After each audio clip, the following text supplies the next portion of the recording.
Salut à tous, c'est le fils de Bulle. Dans mon générique, il y a un extrait que j'ai jamais encore pris le temps d'expliciter, celui d'Onfray. Je vous le repasse pour le plaisir. Oh, les beaux dessins que t'as fait des beaux dessins. Astérix, c'est pas la recherche utopien. Lisez des BD, faites je ne sais quoi, mais... La BD n'est plus ce qu'elle était. Un truc d'une rare indigence et d'une médiocrité inouïe. J'ai horreur de ça. T'as envie de faire de la bande dessinée, t'en fais ça. Plouf, plouf, plouf. Du très grand art. C'est moins bien ça. Est-ce qu'il y a des sous-cultures? Ben oui. Ça se dit pas, c'est pas politiquement correct, mais oui, bien sûr qu'il y a des sous-cultures. J'ose espérer Le rap et les mangas, ça vaut pas l'opéra et la littérature. Bah oui.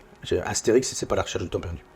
Je suis même étonné qu'on soit obligé de le dire. Et qu'on passe pour un fasciste quand on le dit. Onfray n'a pas tort quand il prononce ces mots. Effectivement, Astérix n'a rien à voir avec l'œuvre de Proust. Personne ne peut le nier. Cependant, la comparaison est étrange. Parce qu'Astérix, c'est une bande dessinée humoristique qui cherche à parodier la société française de l'époque. Alors qu'à la recherche du temps perdu, c'est une œuvre de littérature qui parle de la littérature elle-même, et du rapport au temps et à la mémoire. Ce sont donc deux œuvres qui n'ont rien à voir. On pourrait tout aussi bien dire par exemple, Watchmen c'est pas tout le bleu du ciel de Grimaldi, et ça ne nous apporterait pas plus intellectuellement que la phrase d'Onfray. Le premier est un comics qui parle des comics eux-mêmes, de la peur d'une guerre future et de notre incapacité à l'empêcher. Alors que l'autre c'est un best-seller français un peu feel-good qui, s'il se lit bien, n'apporte pas grand-chose au monde de la littérature. Il n'y aurait bien sûr aucun intérêt à comparer les deux, à part pour mettre en avant l'œuvre qui a l'air la plus profonde.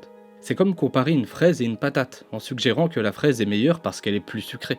Et il se fait qu'aujourd'hui, évidemment, quand vous regardez le livre qui s'est le plus vendu, le mieux vendu dans une année, c'est une BD. L'année dernière aussi, l'année d'avant aussi, c'est Astérix.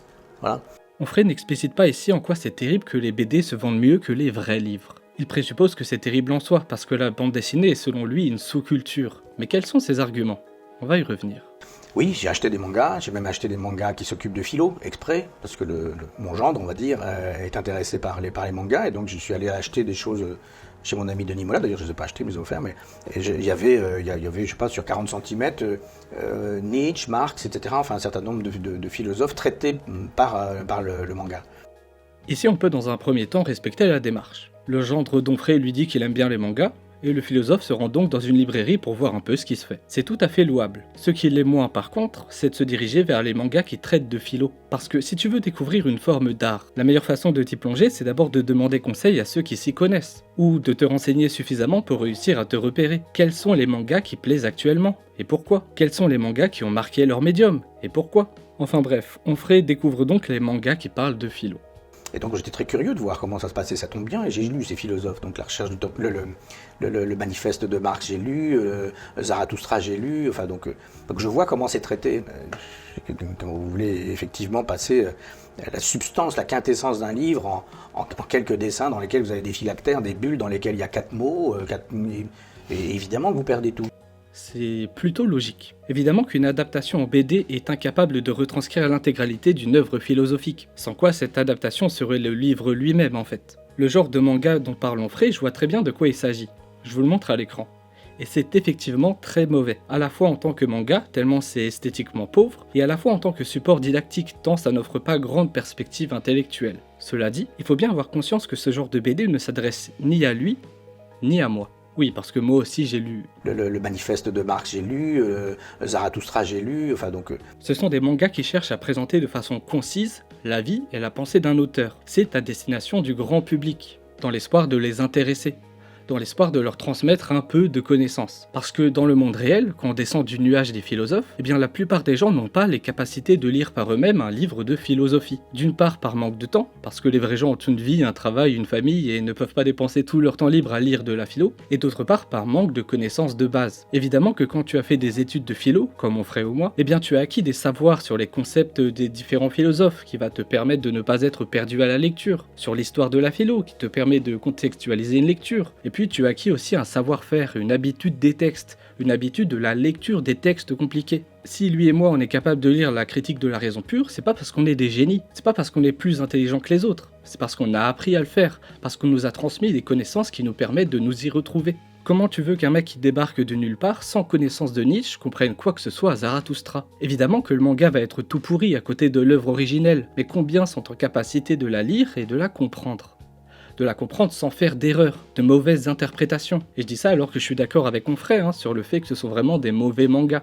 Mais pas parce qu'ils vulgarisent, ça c'est très bien, mais tout simplement parce qu'ils sont mal écrits et mal composés. Enfin bref. Moi j'en ai fait une BD, j'ai fait un...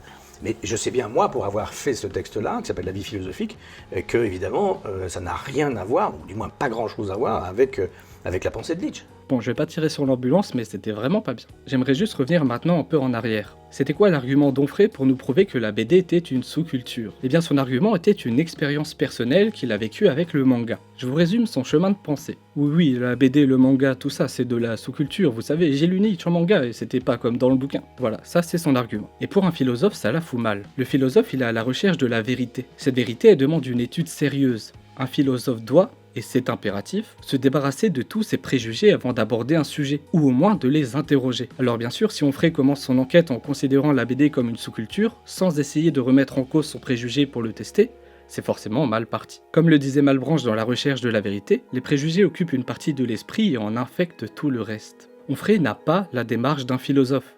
Il a la démarche d'un réactionnaire. Eva dit que c'était mieux avant, de toute façon c'est la décadence, le monde court à sa perte, les gens n'achètent que des BD. Mais jamais il s'est intéressé réellement au sujet. Quels sont les BD qui ont fait date? De quelle manière on analyse une BD? Peut-on vraiment comparer une BD et un roman? Quel est l'intérêt esthétique d'une bande dessinée? Quelle est son histoire? Pourquoi y a-t-il des BD cultes? Les a-t-il lus au moins? Et puis, puisqu'il est si averti des choses du monde, s'est-il intéressé au domaine universitaire autour de la bande dessinée? Les thèses qui ont été écrites? Les articles qui sont parus?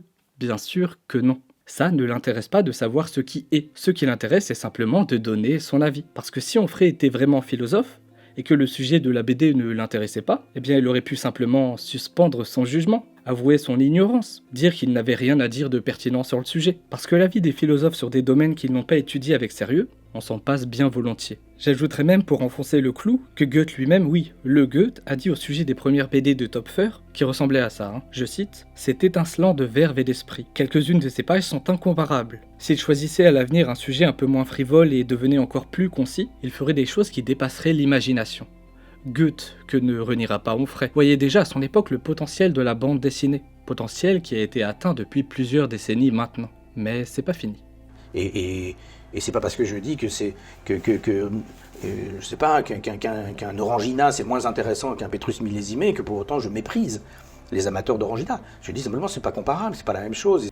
La comparaison est amusante, mais ce qu'a oublié malencontreusement Onfray, c'est que la bande dessinée n'est pas une sous-littérature, mais bel et bien un art à part entière. En fait, sa comparaison fonctionnerait s'il comparait Tout le bleu du ciel à La recherche du temps perdu, puisque le premier est un roman qui se boit rapidement et qui étanche la soif, alors que le second est un roman que l'on boit doucement, en essayant de percevoir chaque saveur en bouche et qui vieillit extrêmement bien. Mais une BD c'est pas un roman, et encore moins un sous-roman, tout comme un film n'est pas du théâtre et encore moins du sous-théâtre. La littérité n'apporte pas les mêmes possibilités que le 9e art. Le fait de pouvoir faire passer des émotions par le dessin, c'est pas comparable au fait de le faire à travers une phrase. Et le fait de créer un effet dans le tabulaire, comme Little Nemo, c'est incomparable avec le fait d'écrire un paragraphe pour décrire une situation. Le fait de raconter via une succession d'images, c'est essentiellement différent du fait de raconter via une succession de mots. La littérature et la BD ont des façons de s'exprimer différentes. Elles sont deux choses différentes. On pourrait dire que la littérature s'exprime à travers un réseau de phrases, tandis que la BD s'exprime à travers un enchaînement de séquences d'images interdépendantes. Alors si la littérature est un millésime,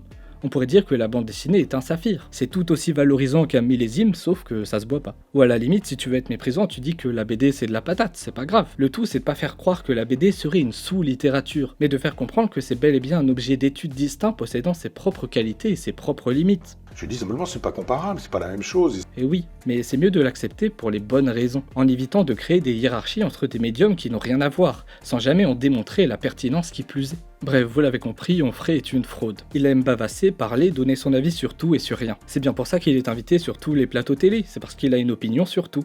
Sur le Covid? Oui, mais prenez les chiffres des suicides, des accidents de la route, des pendaisons chez les paysans, etc. On en parle beaucoup moins. On n'arrête pas la paysannerie française parce que les paysans se pendent tous les jours. Sur la science? Moi je formule l'hypothèse que le réchauffement climatique suppose une organisation du cosmos dont nous ne connaissons pas le détail. Sur les LGBT? Il n'y a plus d'hommes, il n'y a plus de femmes, il n'y a plus de jeunes, il n'y a plus de vieux, il n'y a plus rien du tout. Il n'y a plus que des cyborgs. Il va falloir fabriquer des individus qui ressemblent à la truie Gertrude, la truie d'Elon Musk, avec un microprocesseur dans lequel on va mettre les datas. Sur la BD?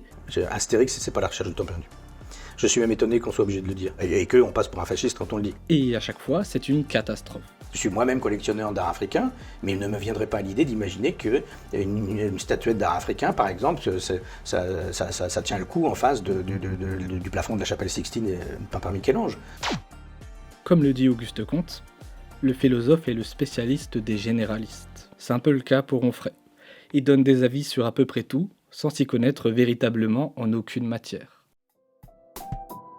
Merci pour votre écoute, on se revoit très vite, et surtout, n'oubliez pas, lisez de bonnes BD.